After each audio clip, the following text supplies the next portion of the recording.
আসসালামু আলাইকুম, welcome to my new vlog. আজকে দেখবেন আমরা কোন সুন্দর জায়গায় গিয়ে ঘুরে আসছি গাজীপুরে, সেই ভ্লগটা। আমি আমার বাসায় চলে আসার দিন ছিল, তো তার আগে হচ্ছে স্বর্ণ পুরো দিনের জন্য ছুটি পাইছে, তো ওই দিন আমরা ঘুরতে গেছিলাম। তো আমার ঘোরাঘুরি খুবই র্যান্ডম, মানে আমার প্রকৃতি না দেখলে মনে খুচখুচ খুচখুচ করে। তো বাসা থেকে অনেকদিন হয়েছে বের হইনি, স্বর্ণকেরও ছুটি পড়ে না, তো আমিও বাসায় অনেকদিন ছিলাম। ছুটি পাওয়াতে ঘুরতে বের হয়েছি। কোথায় ঘুরতে বের হয়েছি? শিমুলতলিতে। তো সবাই হচ্ছে ওই জায়গাটায় যে যে ছবি তুলে, আর ওটা আমার শ্বশুর বাড়ির পাশেই। সামনে অনেক জায়গায় পরে ক্যান্টনমেন্ট আছে, অস্ত্র কারখানা আছে, টাকশাল আছে, সো ওইটা পার হয়েই হচ্ছে আমরা শিমুলতলিতে যাইতেছি আর কি।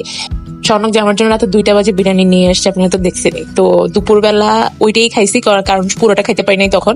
পরে খেয়ে দিয়ে বের হয়ে গেছি। বের হয়ে যাওয়ার পর এই যে বাহিরে এসে তো টুকটাক কিছু নাস্তা তো করাই লাগে, কারণ অনেকক্ষণ হয়ে গেছে, মাঝে আমরা কিছু খাই নাই। তো পরে স্বর্ণক সিঙ্গারা নিছে, পেঁয়াজও নিছে, ঠান্ডা ছিল। আর যেই বৃষ্টি নামছিল আমরা বের হওয়ার আগে, যদিও অনেক সুন্দর ওয়েদার ছিল, চারপাশ সবুজ হয়ে আছে। আহা, এক একজনের কাছে চোখে সুন্দর লাগার মাপকাঠি এক এক রকম। আমার কাছে যে সবুজ গাছ আমাকে কিসের জন্য টানে আমি জানি না, কিন্তু সবুজ গাছের মধ্যে আমার মনে হয় যেন আমার মন শান্ত করে ফেলছে। বৃষ্টি হলে তো আর কথাই নেই। তো পড়ছেও আলহামদুলিল্লাহ এমন একটা জায়গায় শ্বশুর বাড়ি যে দূর দূরান্তে গেলে অনেক সুন্দর সুন্দর জায়গা দেখা যায়। তাই তো আমার হচ্ছে এই জঙ্গলের সাইডটা খুব ভালো লাগে। আমি জানতাম না এখানে বউ কথা কো পাখি আছে। মানে আমি সিলেটে গেছি যখন, আমার শ্রীমঙ্গল খুবই পছন্দ এই দুইটা কারণে। একটা হচ্ছে বউ কথা কো পাখি, আর একটা হচ্ছে চা বাগান আর সুন্দর এনভায়রনমেন্ট, তো সবারই মন কাড়ে। কিন্তু আমি যখন ওই শিমুলতলি জঙ্গলে গেলাম, জঙ্গলে যাওয়ার পরে ঠিক ক্যান্টনমেন্ট যেখান থেকে স্টার্ট, মানে আর্মিরা যেখান থেকে আসে, ওখান থেকে বউ কথা কেউ পাখি ডাকতেছে। আহা, এত সুন্দর পাখির ডাক।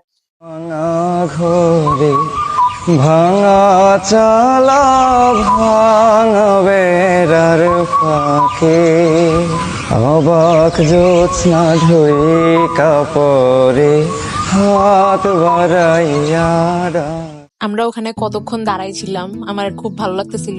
একটু পরে দেখি কি জানি নাড়াচাড়া করতেছে, পরে সনক বলে দেখো শিয়াল শিয়াল। আমি বলি কি শিয়াল?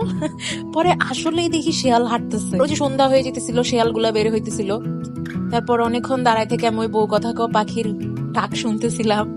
রওনা দেওয়ার পথে আবার অনেক বানর দেখছি। তো বানর তো ছোটবেলা থেকে দেখেই আসতেছি, আবার হচ্ছে আর্মিরা রান করতেছিল। আমি পিলখানা থেকে পড়ালেখা করে আসছি, তো ওখানেও সবসময় বানরই দেখছি। স্বর্ণকে ক্যান্টনমেন্ট থেকে পড়ছে, ও সবসময় বানর দেখে আসে। তো বানর আমাদের বন্ধু বলা যায়, এই জন্য আমাদেরকে দেখে বসে আছে। তারপর একটা সুন্দর জায়গায় গেছি, যেখানে অনেক খড় দিয়ে হচ্ছে কটেজ টাইপের বানানো, ওগুলো হচ্ছে রেস্টুরেন্ট একটা, কি জানি নাম আমার খেয়াল নাই, বাট এগুলো নিউ নিউ হইতেছে। আপনি এখানে বসে যদি চা খান, কি অ্যামেজিং! মানে চারপাশ দেখতে দেখতে আপনি যখন চা খাবেন, মনোমুগ্ধকর, যে চারপাশে কোনো আওয়াজ নাই, শান্ত নীরব প্লেস। তারপর আমরা এখানে বসে বসে চা এনজয় করছি। তারপর ঢাকা রওনা দিতে হয়েছে, তাড়াতাড়ি চলে যাওয়ার লাগছে।